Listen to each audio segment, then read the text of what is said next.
This man you see on the screen is Lee Kuan Yew, the founding father of Singapore, the man who turned the Asian state from a simple fishing village into the richest country in the world. When Lee Kuan Yew was asked what the key to Singapore's success was, what do you think he said? Turbo capitalism, heavy-handed foreign investment? Well, no, nothing like that. Pay close attention because the answer will surprise you.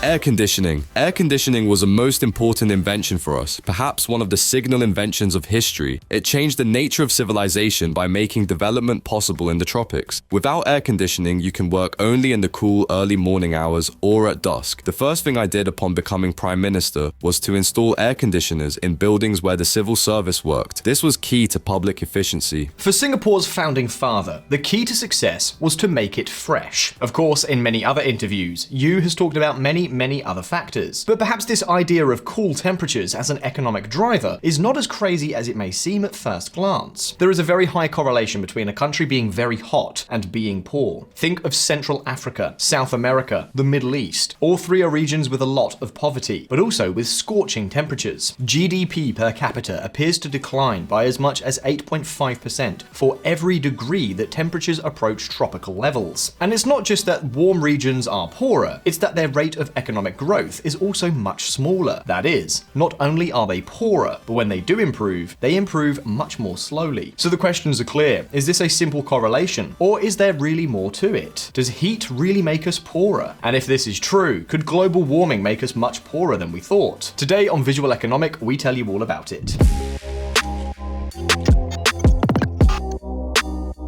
In many countries, it is said, half jokingly and half seriously, that there are regions with very high temperatures that are full of lazy people. People who either don't work or work for only a couple of hours and then spend the whole afternoon napping. Spaniards say it about southern Andalusians, Italians say it about Sicilians, and Americans say it about people from Alabama. The hot zones of many countries have a reputation for being practically lazy dumps. But is this thinking justified? Well, let's be honest. In the vast majority of cases, no. What happens is that these regions sometimes, not even always, are poorer and have more unemployment. And yes, it may be more normal to take a nap in the afternoon, but they also get up earlier and work later into the night. And this is not just us saying so. According to a scientific article, there is a quite significant correlation between average temperature and night lights, which, as we told you once before on this channel, are a pretty good indicator of economic activity. What's more, whenever an area is poor, the cliche that they are lazy always comes up. When Europeans arrived in Japan, for example, all travelers agreed that the Japanese spent their afternoons napping and playing cards. Nintendo, in fact, started as a card game company. However, when the country became rich at an enviable rate during the Meiji Restoration, things changed. And from then on, it was said that the Japanese have an age-old culture of saving and hard work. Nevertheless, although the cliches are more caricatures than anything else, in this case, they might have a grain of truth. The fact is that when it's warmer, most of us feel slower, sleepier, and heavier, and that's no coincidence. There are lots of studies that measure cognitive agility in different temperature conditions, and there is a pretty strong consensus that there's an optimal temperature, and the further we move away from it, the less productive we are. This temperature is likely to be around 22 degrees, and temperatures of 15 degrees higher or 15 degrees lower could hinder us by up to 15%. In another study, researchers looked at what happens to the grades of 10 million students when it's warmer than normal. The results? A very similar story. The hotter it gets, the worse for grades. For the same group of students, an increase of 1 degree Fahrenheit reduced grades by 1%. And naturally, this decline disappears completely if the centers have air conditioning installed. Now you understand Lee Kuan Yew in Singapore better, right? Now, does this heat numbness explain why hot countries are poorer? Well, obviously not.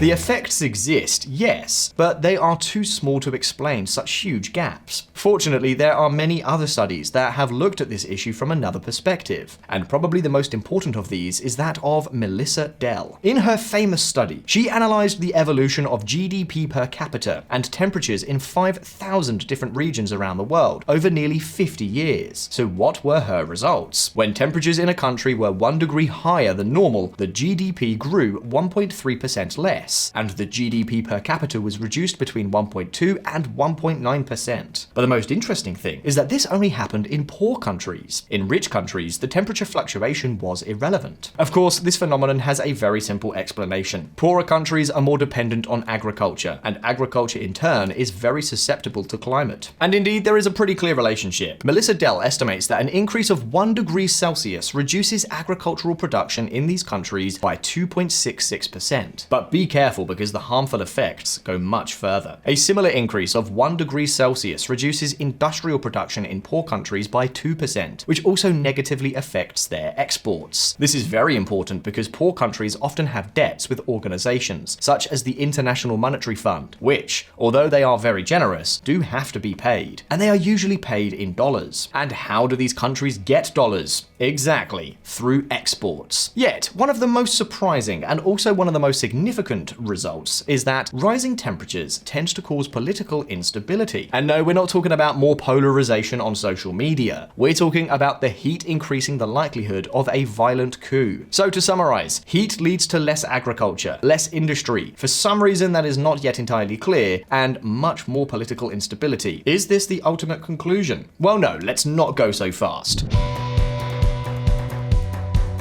On the one hand, this scientific paper has also received a lot of criticism. Some argue that the results depend too much on too few observations. For example, the most relevant observation was Rwanda. But of course, a brutal genocide took place in Rwanda, where 500,000 people died, and that genocide happened in a year that was somewhat warmer than normal. There are also other problems. The definition of a poor country used by the authors is that it has a per capita income below the world median. But in the 50 years that the study analyzes, there are countries such as South Korea that have gone from being very poor to being very wealthy. But in the study, they are still counted as poor countries. So with this in mind, when another author attempted to replicate the results by removing 13 conflicting observations, such as Rwanda, then the effect of temperature in poor countries became insignificant. The question is, does this mean that there's no relationship between temperature and poverty? No, simply that one particular article is not reliable enough to answer this question. If we go to other analyses, a World Bank report, for example, found that a 1 degree Celsius increase could increase poverty by up to 9%, but the long-term effects were, at most, 0.5%. Or to put it another way, that heat has negative effects, yes, but populations also adapt with things like air conditioning. So many authors have proposed that heat could indeed affect economic development, but in a much slower and more subtle way. And of course, if heat supposedly has such negative effects on the economy, how can we explain that the first civilizations emerged precisely in such hot places?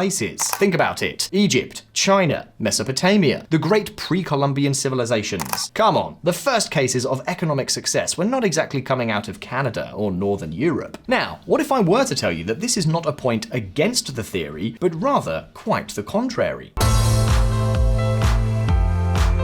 You see, in warm areas where there are large rivers and very fertile soil, it's very easy to get food. And so, the first civilizations had it very easy for cultivation. What's more, economic growth in the early stages of development is not a very complex thing. It basically depends on two things: that there are no wars, and that there's food to sustain an ever-increasing population. Now, fertile land in warm areas with rivers, which is a blessing for the early stages of a civilization's development, can end up being a real curse in later stages. In fact, it's basically the curse of natural resources that we've talked about on this channel lots of times. The areas with the best resources, take oil for example, tend to base their entire economy on that alone. Meanwhile, the other civilizations need to innovate to face adversities. Or to put it another way, the Caribbean islands are a paradise. There, it's impossible to starve or freeze to death. You just kick a tree and bang, it rains fruit from heaven. And that's all well and good, but in that environment, people are not going to worry about inventing machines to make plowing easier, or better boats to go buy food beyond their lands. On the other hand, winter forces you to think about the future. It forces you to save food today, because you know that in a few months, you won't be able to get it. And there are those who argue that this is the basis of the culture of saving and investment, which are the foundations of economic growth. Of course, these theories are quite speculative, and there is still no definite answer. However, there are more and more studies pointing in this direction.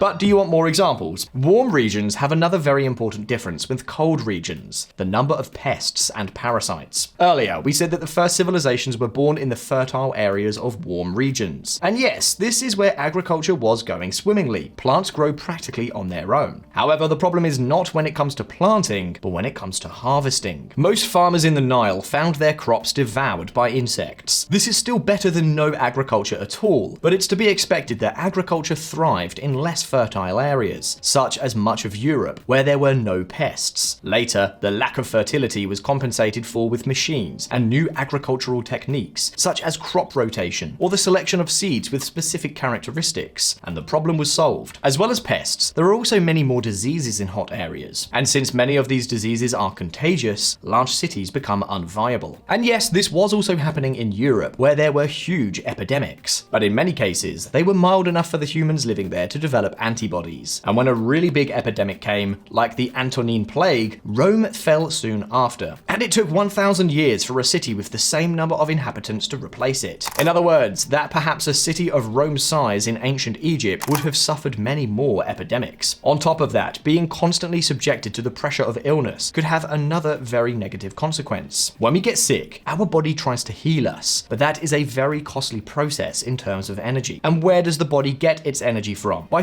sacrificing all other vital functions, including brain development. Or, to put it another way, more epidemics means less cognitive ability. That is why deworming campaigns in poor countries are so important, over and above the number of lives they save. But this is not all.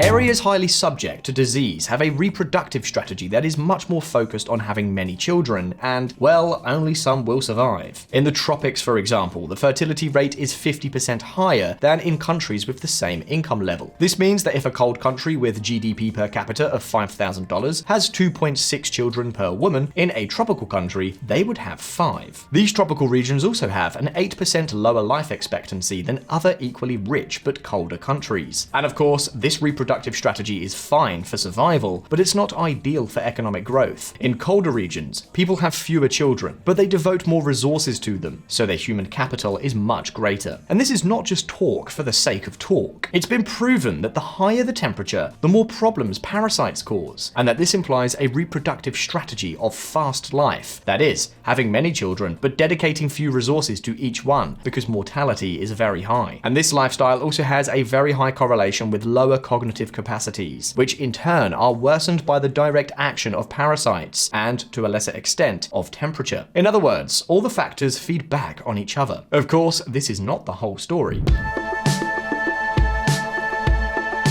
It's a coincidence that, on planet Earth, the warmer regions have at least 2 other major disadvantages. The first is the lack of powerful energy resources, particularly coal. As far as we know, 90% of coal reserves are found in just 10 countries, and of those countries, only India is clearly a warm country. And the other big disadvantage is the animals, especially the large land mammals that Europeans used so much as draft animals in the fields. On the other hand, the Australian Aborigines were not going to put plows on kangaroos, nor Africans to ride zebras. And llamas, although very useful animals, are not an equivalent for horses or donkeys. Other authors have pointed out that different climatic conditions can give rise to different crops, and that this has a very important impact on the culture developed by each civilization. And so the cultivation of rice in hot places, which has to be worked among many people, would give rise to much more collectivist civilizations. The perfect example is China, and this collectivism is very useful in the early stages of development, but it also reduces the innovation and dynamism of the economy in the very long term. Wheat, on the other hand, from colder locations can be grown in individual plots and results in a much more individualistic culture. These cultures tend to develop legal mechanisms to solve their problems and tend to interact more with members of other family clans, resulting in a culture that is more open to trade and innovation. And the same goes for fishing.